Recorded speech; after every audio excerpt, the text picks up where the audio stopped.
की, सच्चे दरबार की। सभी गुरुमुखों को सप्रेम जय सच्चिदानंद जी। 3 बार मेरे साथ बोलेंगे। ओम श्री सतगुरुदेवाय नमः। ओम श्री सतगुरुदेवाय नमः। ओम श्री सतगुरुदेवाय नमः। सत्यं बोधमयं नररूपममलं प्रत्यक्षमेव सर्वेश्वरं रत्नमण्डितशिरशूर्मुक्तं श्वेताम्बरे शोभितं मुक्तामालविभूषितं च हृदयसिंहासने संस्थितं भक्तानां वरदं प्रसन्नवदनं श्री सद्गुरु नौम्यहं। श्री सद्गुरु नौम्यहं। बंधु चरण सरोज गुरु मुद मंगल आगार। जेहि सेवत नर होत है भव सागर से पार। सब धरते कागद करूं लेखनी सब बन राय। सात समंदर मसी करूं तो भी गुरु गुण लिखा ना जाए। मैं अपराधी जन्म का नख शिख भरा विकार। तुम दाता दुख भंजना मेरा करो धार। तुम दाता दुख भंजना मेरी करो संभाल। भक्ति दान मोहे दीजिए गुरुदेवन के देव। और कछु न चाहिए निस दिन तुम्हारी सेव। और कछु ना चाहिए हर पल तुम्हारी सेव। गुरु जी को सिर पर राखिए चलिए आज्ञा माही। कहे कबीर तिस दास को 3 लोक डर नाही। मन मंदिर में विराजमान श्री 1800 स्वरूपानंद जी महाराज श्री नंगली निवासी भगवान जी का पावन दर्शन करते हुए अपनी वाणी को, अपनी रचना को पवित्र करने के लिए तथा अपने ध्यान को श्री गुरु चरणों में जोड़ने के लिए अपने दोनों हाथ खड़े करते हुए प्रेम सहित ऊंचे स्वर में जय घोष करेंगे। बोलो परमहंस दयाल जी महाराज की, श्री नंगले निवासी भगवान की, अंबाला वाले सतगुरु महाराज की, बोल मेरे श्री गुरु महाराज की, सच्चे दरबार की। धन्यवाद। परम आदरणीय, परम पूजनीय, प्रातः स्मरणीय, हृदय सम्राट, रूहानियत के शहंशाह, दया के सागर श्री सतगुरुदेव स्वामी स्वरूपानंद जी महाराज परमहंस श्री नंगली निवासी भगवान जी के पावन श्री चरण कमलों में विराजमान भक्ति से ओतप्रोत गुरुमुख भाई बहनों, बुजुर्गों व प्यारे बच्चों, दूसरे स्कूल कॉलेज की तरह ही ये सत्संग भी रूहानियत की पाठशाला है। ये रूहानियत का स्कूल है, रूहानियत का कॉलेज है। यहाँ रूहानियत की शिक्षा दी जाती है, नाम की शिक्षा दी जाती है। जबकि स्कूलों में बच्चों को उनके भविष्य को संवारने के लिए शिक्षा दी जाती है, वहाँ स्कूल में बच्चों की नर्सरी से लेकर आगे BA, MA, PhD तक की कक्षाएं होती है। बच्चे पढ़ लिख कर नौकरी करे, कोई व्यवसाय करे, बिजनेस करे, अपना कोई काम धंधा शुरू करे, धन कमाए और अपने परिवार का पालन पोषण करें। विद्या रूपी जो धन है वह सुप्तावस्था में होता है। जब वह बच्चा स्कूल जाता है, अध्यापक की आज्ञा में रहकर पढ़ाई करता है, उसकी अंतर्निहित जो शक्तियां हैं वो जागृत हो जाती है। बच्चा पढ़ लिख कर ज्ञानी बन जाता है, विद्वान बन जाता है, बुद्धिमान बन जाता है। जो अध्यापक की आज्ञा नहीं मानते वो अनपढ़ रह जाते हैं। ठीक इसी प्रकार से यहाँ सत्संग में भी नाम की महिमा का गुणगान किया जाता है, नाम की चर्चा की जाती है, नाम की व्याख्या की जाती है, शब्द की व्याख्या की जाती है।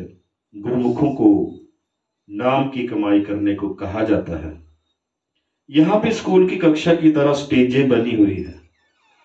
साधक स्टेज बाय स्टेज आगे बढ़ता है। संत महात्माओं द्वारा वर्णात्मक जो नाम सिमरन के लिए दिया जाता है, असली नाम या सच्चा शब्द तो हमारे अंदर सुप्त अवस्था में है। वह अनमोल खजाना तो हमारे अंदर है। हमें हमारे सदगुरु बताते हैं कि उस नाम रूपी खजाने को, उस धुनात्मक शब्द को कैसे प्रकट करना है। असली नाम को, सच्चे नाम को प्रकट करने का भेद या तरीका सदगुरु बताते हैं। जो गुरुमुख गुरु की आज्ञा का पालन करते हैं, गुरु की आज्ञा अनुसार निरंतर सिमरन भजन बंदगी करते हैं, उनका वज्र का पाठ खुल जाता है, सच्चा नाम प्रकट हो जाता है, दोनात्मक शब्द खुल जाता है, नाम जागृत हो जाता है, जड़ और चेतन की गांठ खुल जाती है, मन और आत्मा की गांठ खुल जाती है, शब्द गुरु प्रकट हो जाता है, सच्चा शब्द प्रकट हो जाता है। यही गुरु की सच्ची सेवा है। सच्चा शब्द खुल जाने से इस लोक में भी सुख प्राप्त होता है और परलोक भी सुधरता है, परलोक भी मंगलमय हो जाता है। 84 कट जाती है। जीव का जो जन्म मरण का जो आवागमन का बंधन है वो भी समाप्त हो जाता है। सदगुरु अपने सभी गुरुमुखों की संभाल करते हैं। अंत समय में भी यम के दूत गुरु की जो रूह है उसको हाथ भी नहीं लगा सकते। यम ने बाह पकड़ी कौन छुड़ाए। गुरु यम के दूतों को खबरदार करते हैं तथा हमारी यमदूतों से रक्षा करते हैं।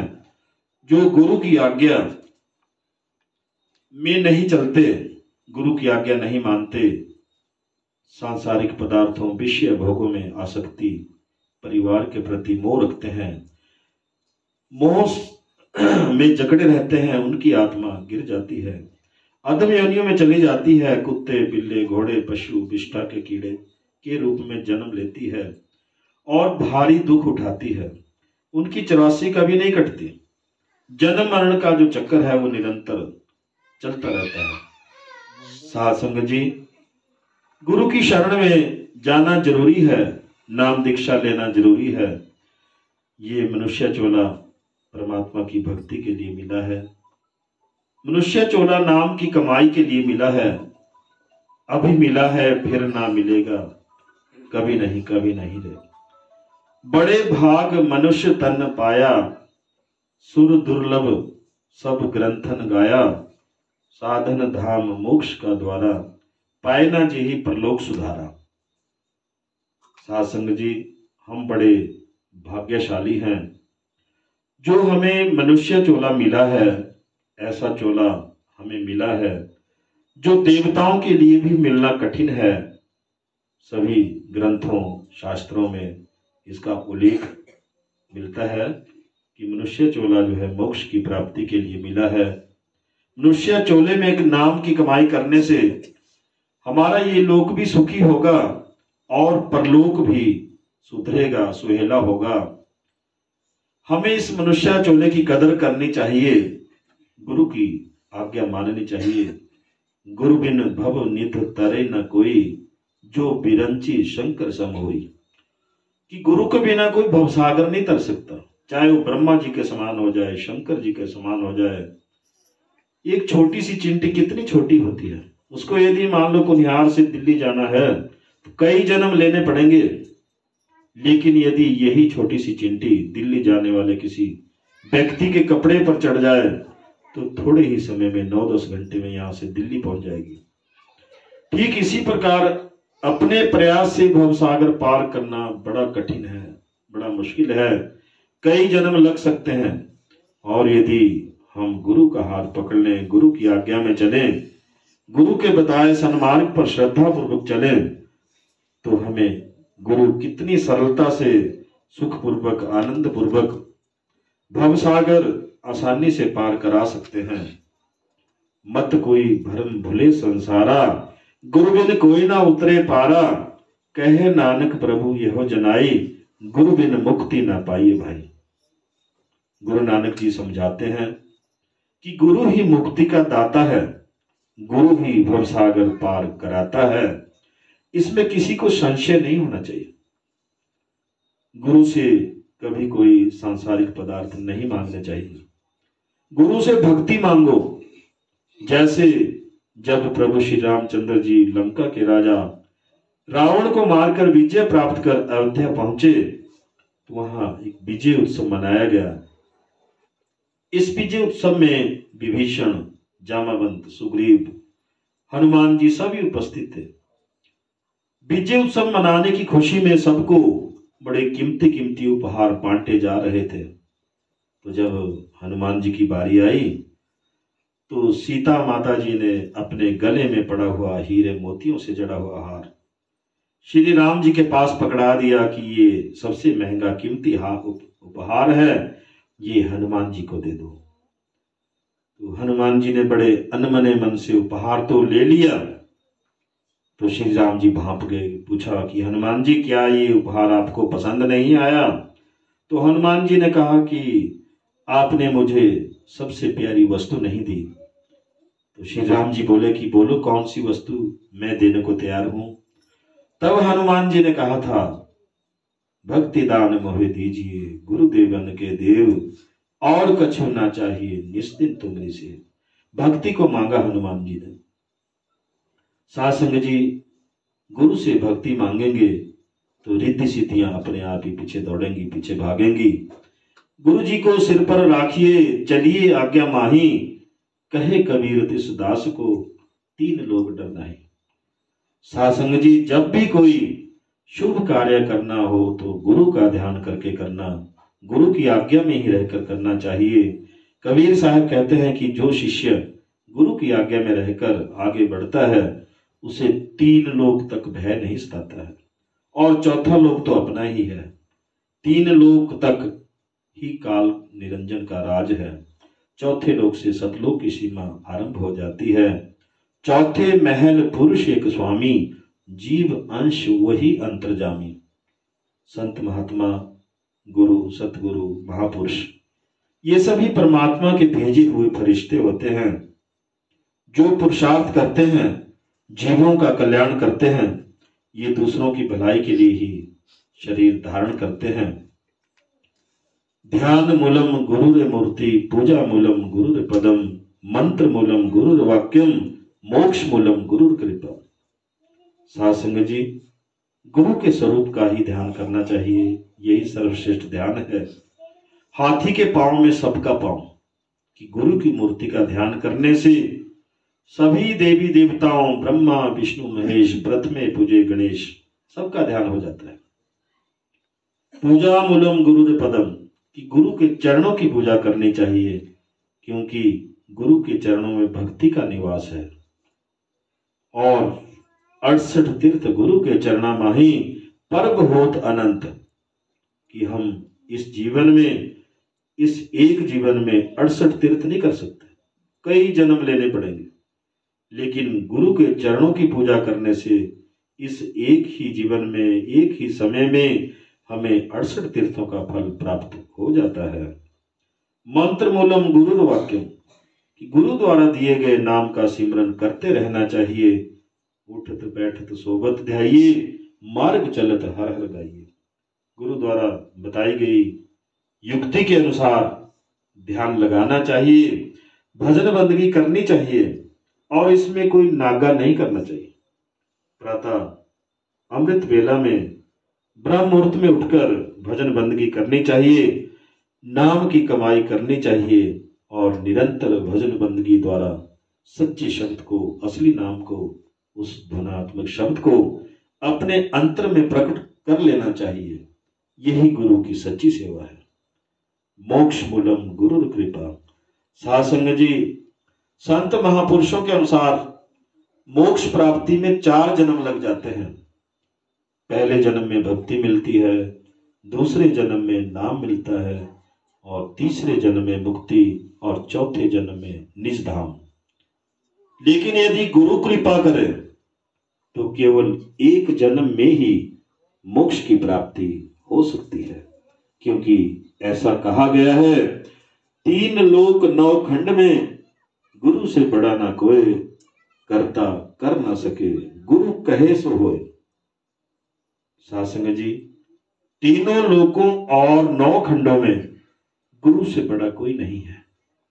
जिस कार्य को करता ना कर सके, करता यानी ब्रह्मा को कहा गया है, विष्णु को कहा गया है, शिव को कहा गया। कर्ता यानी ब्रह्मा जो इस सृष्टि को उत्पन्न करने वाले हैं, विष्णु जो सबके पालनहार है, पालन पोषण करते हैं, शिव जो संहारक शक्ति है। ब्रह्मा विष्णु महेश जिस कार्य को ये तीनों त्रिदेव नहीं कर सकते, उस कार्य को यदि गुरु ने कह दिया कि ये काम हो जाए तो वो कार्य हो जाता है। इससे संबंधित एक दृष्टांत, एक छोटी सी कहानी मैं आपको सुनाता हूं। एक भक्त संत महापुरुषों को मानने वाले थे, संतों का बहुत आदर सत्कार करते थे। उस भक्त के गुरुजी जब भी उनके घर आते तो बहुत प्रसन्न होता, गुरुजी की खूब सेवा करता, प्रसन्नचित होकर गुरुजी की सेवा में लीन रहता। और जो उस भक्त की जो धर्म पत्नी थी, जो भक्तिनी थी, वो भी धार्मिक विचारों की थी, वो भी गुरुजी का बहुत आदर सम्मान करती थी। दोनों पति पत्नी गुरुजी के आदेश का पालन करते थे। उनकी कोई संतान नहीं थी, लेकिन उन दोनों को संतान की कोई चिंता भी नहीं थी। एक बार ब्रह्मा जी के जो मानस पुत्र है देवर्षि नारद, ये उनके घर पर आए तो दोनों ने नारद जी का बड़ा आदर सत्कार किया। नारद जी ने कहा कि संतों के प्रति आपकी श्रद्धा देखकर मुझे बड़ी प्रसन्नता हुई, बड़ी खुशी हुई, लेकिन आपकी कोई संतान नहीं है, क्या आपको संतान की इच्छा नहीं? तो भक्त और उसकी पत्नी ने नारद जी के प्रश्न का उत्तर दिया कि हमें संतान की कोई चाहना नहीं है, हमें तो गुरु महाराज की सेवा मिली हुई है और हमारी प्रारब्ध में जो है वो हमारे पिछले जन्मों के कर्मों के अनुसार है। गुरु सेवा और नाम का सिमरन हमें प्राप्त हुआ है, हम उसी में खुश हैं, उसी में प्रसन्न हैं। तो नारद जी ब्रह्मा जी के पास गए और कहा कि मृत्यु लोक में फलानी जगह पर इस नाम का जो भक्त है, संत महापुरुषों की बहुत सेवा करता है, नाम का सिमरन करता है, परंतु महाराज उसके कोई संतान नहीं है। तो ब्रह्मा जी ने उस भक्त का सारा रिकॉर्ड चेक किया, उसका जो लेखा जोखा उनके पास था, वो सारा लेखा जोखा चेक किया और फिर कहा कि भाई इसके तो, इस भगत के 7 जन्म तक कोई संतान नहीं होगी, 7 जन्म तक। तो नारद जी निराश होकर फिर विष्णु लोक में विष्णु जी के पास चले गए और उनसे भी प्रार्थना की उस भक्त के बारे में कि उसके कोई संतान हो है कि या नहीं इस जन्म में। तो वहां पर विष्णु जी ने भी ब्रह्मा जी की ही बात को दोहराया कि 7 जन्म तक इस भक्त के कोई संतान नहीं होगी। अब नारद जी जो है शिवलोक में शिव के पास पहुंच गए। उन्होंने भी यही कहा कि भाई इस भक्त को तो 7 जन्म तक संतान नहीं होगी। साध संगत जी, गुरु भक्ति भी गुरु की सेवा ही है।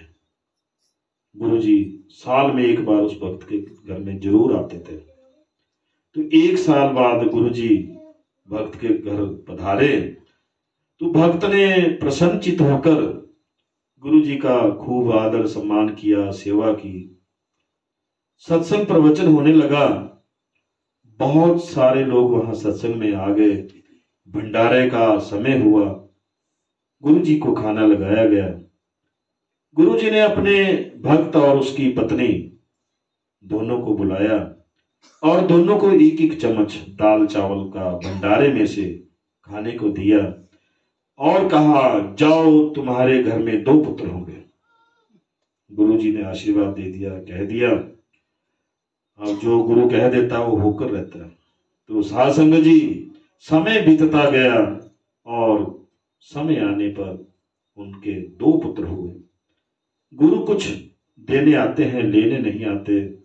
जो भी कोई भेंट धन के रूप में गुरु को दी जाती है उसे वे पुरुषार्थ में लगाते हैं, धर्म के कार्यों में खर्च करते हैं।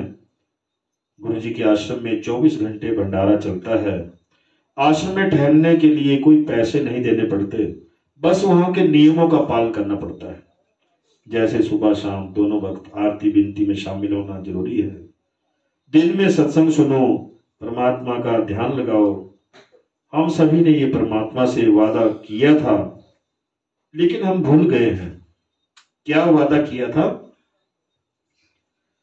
ध्यान का वादा करके सजन तूने ध्यान लगाना छोड़ दिया।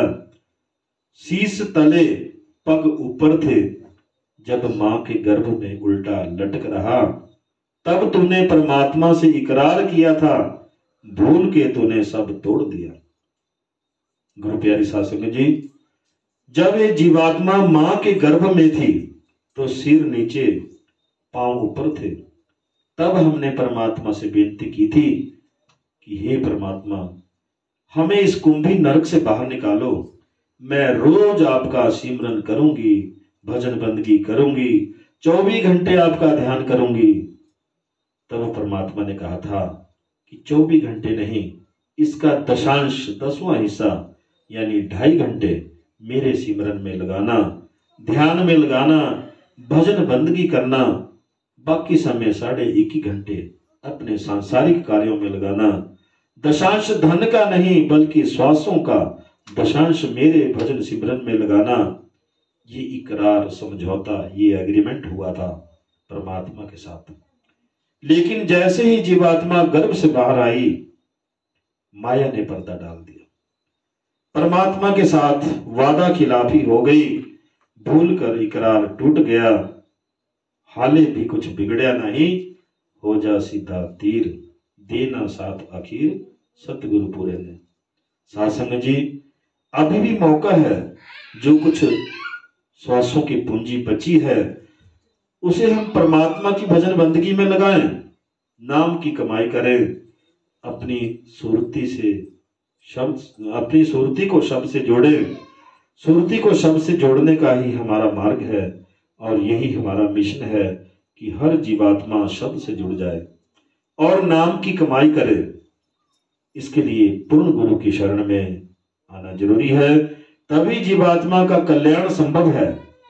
जैसे गुरु जी ने मौज में आकर उस भक्त को 2 पुत्रों का आशीर्वाद दे दिया और समय आने पर उस भक्त के 2 सुंदर सुंदर पुत्र हुए। तो नारद जी जब दोबारा उस भक्त के घर में आए तो देखा कि भक्त के आंगन में 2 सुंदर सुंदर बड़े प्यारे प्यारे बच्चे खेल रहे हैं। तो नारद जी को बड़ा आश्चर्य हुआ। नारद जी ने आश्चर्य से भगत जी से पूछा कि ये आपके पुत्र हैं? भक्त ने कहा, जी हाँ, गुरु महाराज जी की कृपा से ये पुत्र हुए हैं।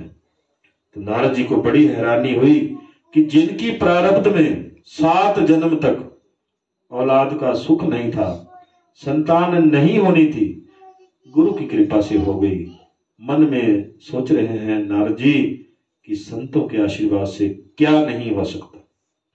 जीवन की कोई भी समस्या हो उसका समाधान संतों के पास होता है। संतों की संगत करने से सब कुछ मिल जाता है। बस आस्था, विश्वास होना चाहिए, श्रद्धा होनी चाहिए। साध संगत जी, सत्संग से, भजन बंदगी से, ध्यान से मन पवित्र होता है और दान से धन पवित्र होता है। गुरु की सेवा से तन पवित्र होता है। संत महापुरुषों का आशीर्वाद फलीभूत होता है। गुरु जो चाहे सो कर सकता है। इस कहानी में गुरु ने नाम की कमाई लगाकर, तप लगाकर भक्त का भाग्य बदल दिया, प्रारब्ध को ही बदल दिया। तो बोलिए जयकारा, बोल मेरे श्री गुरु महाराज की, सच्चे दरबार की।